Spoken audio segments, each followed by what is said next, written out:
Rob, R-O-B. All right, I'm sorry about that. I always kept hearing Ron or something like that. I do apologize. That's right. A lot of people say Rod for some reason. So I'm just... sometimes it's hard to hear. We're out in Liscombe, so we get pretty bad service sometimes, so it like crackles and stuff like that anyway. Okay. So I did call you to let you know about the situation yesterday. So I am required to, by law, to call out to my sheriff's office, which is where Marshall County registers individuals at. I called and made an appointment. They told me to come out an hour later, which I did. I came out an hour later. I was there a little shortly before 10 o'clock. I was supposed to be there at 10 o'clock. You know, there's no reason for me not to be there early, whatever. I'm wrong with that. I told her I wasn't going into the intake. And she said, that's fine, whatever, but I don't have a pen on me. So you're just going to have to do all this stuff later. And then she told me that I threatened a Detective Lampy is why I was arrested and charged with some sort of crime, but she didn't know what.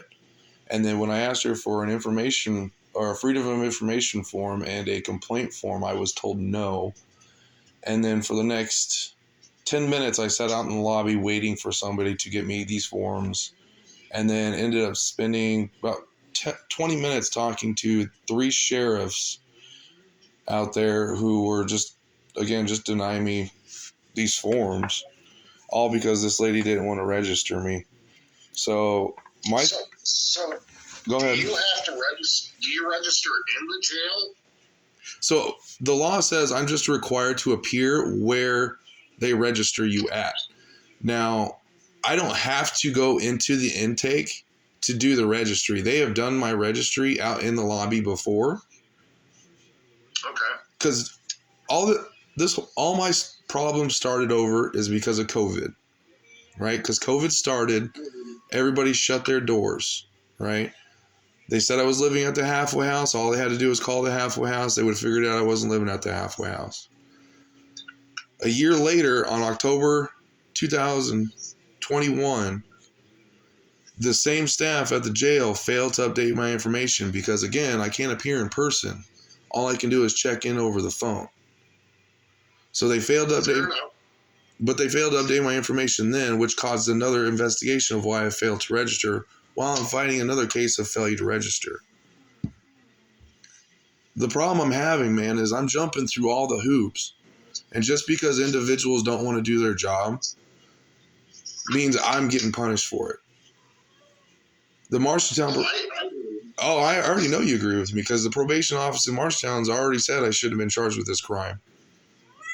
All it takes was someone calling out to the halfway house and they would have realized this. It's all retaliation, and I'm just documenting all this legal process. I'm not going to call out there again. I went out there physically at the appointment time she gave me to register. She didn't register me. That's not my fault. She didn't want to comply with the law. I checked in when I was required to. I made an appointment when I was required to. She didn't want to do it. That is no way on me. That is not my responsibility. I cannot force these people to do their job, sir. And I've been saying this. And I've been saying this for the past 3 years. Like, I can't force people to help me or do their job, but I'm the one being punished for it. So, because I worked at the sheriff's office here in Mason City, and the way they did it was they had the civil department did it, and like the jail didn't do anything unless you needed to be fingerprinted for some reason. Yeah, no, so that's why I was asking, like, does the jail do your registration? Or? So the people I register with, 2 of which I know, which is Josh Garcias and then Caitlin, they are both jailhouse staff members. Like when I was arrested in custody at the Marshall County Sheriff's Jail, they worked the pods. That's not their only job as the SRO. See, that's what I'm saying. They get busy and can't maintain my records, and then it's my fault. You see what I'm saying? Yeah. Because all they had to do was print out a piece of paper and then ask me those questions on that paper, man. That's all they really had to do. They've done it before, and that's all they had to do. She just didn't want to do that. Instead, they want to take me back into the jail booking instead, which is through 4 locked doors, a whole nother process. And it's just a waste of my time, and I don't have to do it. All they had to do was print out a paper. She knew I was coming. Mm-hmm. So I just think that's weird that they had the jail do it. Like, I mean, I can send you the video of the interaction, man. So yeah. Well, all right. So I was just giving you a heads up. At some point, they may or may not try to say I failed to register for January. So I was just calling. Okay, so you were there. You were there the 29th at about 10:30. Nope, 10 o'clock. 10. 10 o'clock. Okay. 10 a.m.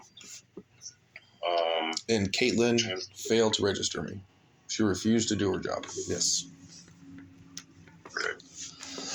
Just with Caitlin.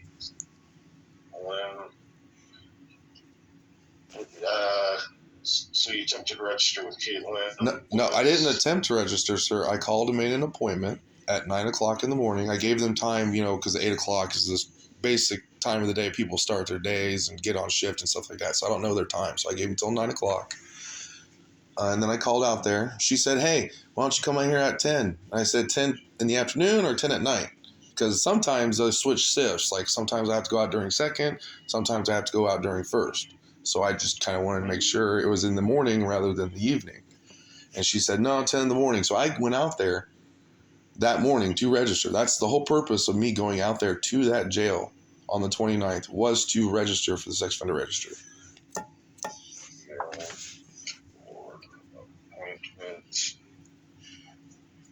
So you got there a little before 10. Yep. And then I just let... and then subsequently you were denied to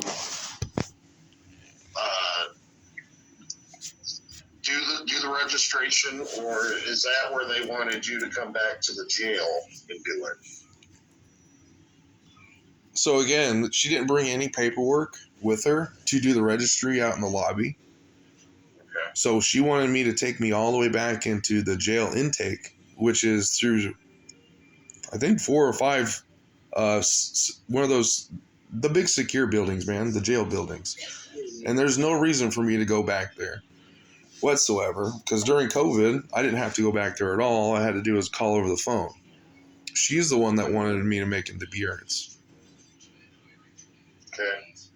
I like to point out that 8 months ago when I went to register, I didn't go back to the jail intake then either to register. Josh Garcia stood out in the front lobby on a blank piece of paper because I'm not changing anything. I didn't move. I'm not changing anything. Like, it's just a simple check-in. Hey, I'm just supposed to appear. Yeah, nothing's changed. Goodbye. Yeah, that's it. Yeah. So, but again, I'm supposed to keep jumping through these hoops, even though I called and made the appointment to go out there to do what I'm supposed to do. And then they deny me service. And then tells me I have to jump through more hoops to do more things, to do the same thing I just went there to do the first time. And this is the process I've been going through for the last 3 years. Well, technically, since I was released from prison in 2013. Do you know I caught a failure to register while in the custody of the Marshtown halfway house? Because they wouldn't let me go register. Yeah, they wouldn't let me go register. Judy Ingrid was my probation officer when I was in the halfway house. She registered me there at the halfway house. She filled out the forms and she would send them to the jail. She forgot to do it 1 month. I was charged with failure to register. No one cares. No one wants to listen, man. I've been just video recording all this stuff for the past years. Okay, so they wanted you to go back to the jail. You didn't see a reason to go back to the jail because nothing changed. Nope. You had the appointment set for 10 a.m. Yep. And then that's when they basically were like, well, then we're not doing this. Yeah, she didn't do it because she didn't have a pen on her, sir. That's the whole reason she didn't do it. It's because she didn't have a pen. And it's on video. So, I mean, I've watched this thing like 6 times, seeing if I said something rude or disrespectful. But no. Like, I didn't cuss her out. I didn't say anything mean. Like, You people, all you do is guys will just want to lock me up anyway, so.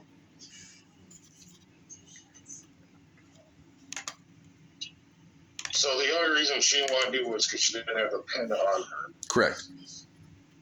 Oh, that seems like... So then I spent the next 30 minutes, because remember I waited another 10 for 3 sheriffs to come out to talk to me, trying to get a complaint form and a FOIA request form.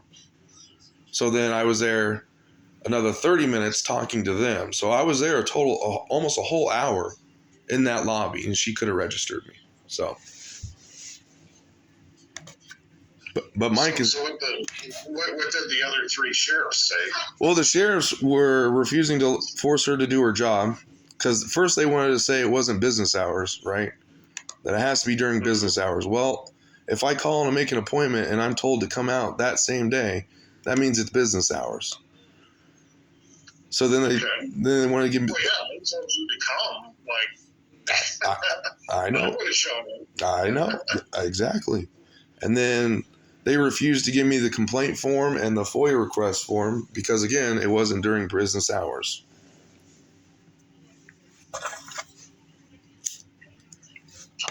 Sheriffs. Again, man, I can just send you the video. Yeah, if you want to. I don't know if my phone will accept it, like if it's too big of a file. But yeah, I'll look at it. You got YouTube? YouTube? Yeah. I tried to get on my phone on YouTube. What's your channel? Well, I'll just have to text you the link, and you can just open it from there. Okay, yeah, do that. I'll check it out.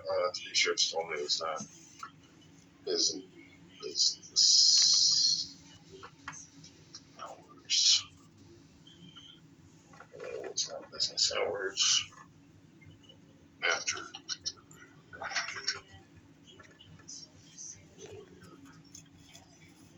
Told.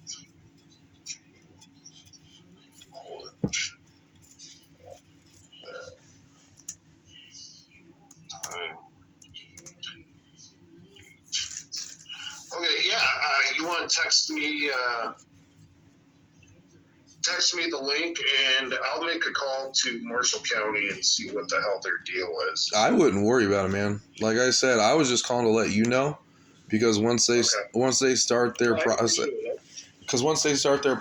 of he failed to check in, then it means it's the 4th time that they failed to maintain my records when they're supposed to. So at this point, I'm just documenting it. So I mean, if you want me to, I'll call them. If not, I don't give a shit. I won't. I mean, I don't give a shit whether you do or don't, man. I personally, that's more work for you. I don't care. But at the end of the day, whether or not they put a warrant out for my arrest because I failed to check in is beside the point. But I got more than enough evidence to show that I did go out there after an appointment was made to register. So. Okay. Well, yeah. Send me the link to that video, and I'll watch it. I'll text you if I decide to call them. I mean, I don't want to call them if you don't want me to call them. So again, I really don't care, man. At this point, like again, I'm just documenting the misconduct from multiple agencies at this point. You know. Because, I mean, I've told you like a month ago what was going on, and I get that I was like really disgruntled and stuff like that. But my main concern was, why am I being forced out of the county that all this is originating from into a different county? Like, I know I'm not really someone you guys need to check up on and stuff like that, because I'm not really, out here doing deviant shit. But at the end of the day, I'm on a probation for the rest of my life because I check in with the registry every 4 months, and they talk to me just like you talk to me, like you're a counselor. Well, I wear many different hats. I know, I get you, man.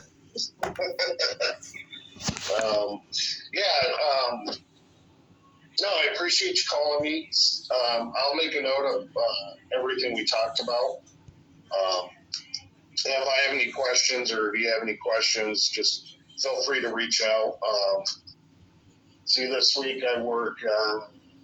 I'm normally off Mondays because I cover the RCF. I think Sunday this week. So, anyways, if you have any questions, just call. Any questions, I'll give you a call, and then just text me the link to that video.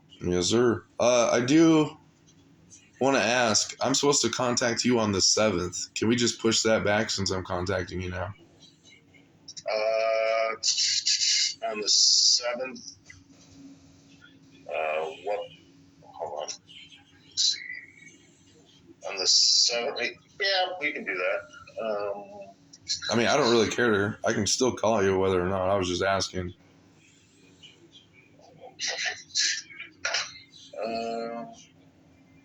No, it's fine. I mean, we're pretty close. Let's go. You want to go end of March, the 31st? It's Friday. Yeah, we can do that. What's a good time? Up to you. I work 11 to 8:30 in the evening that day. Okay. Typically, I'm struggling with financial means, so I'm pretty much using my girlfriend's phone. But she works from like 4 to 1, so it'll be in the afternoon is when I can typically call you better. You want to go like 3 in the afternoon? Do that. That's fine. Okay. In case something happens with her getting home late or something, so we'll do that 3 p.m. on 31st. All right, sir. I'll talk to you then. All righty, Ryan. Hang in there, man. All right. See ya. Later.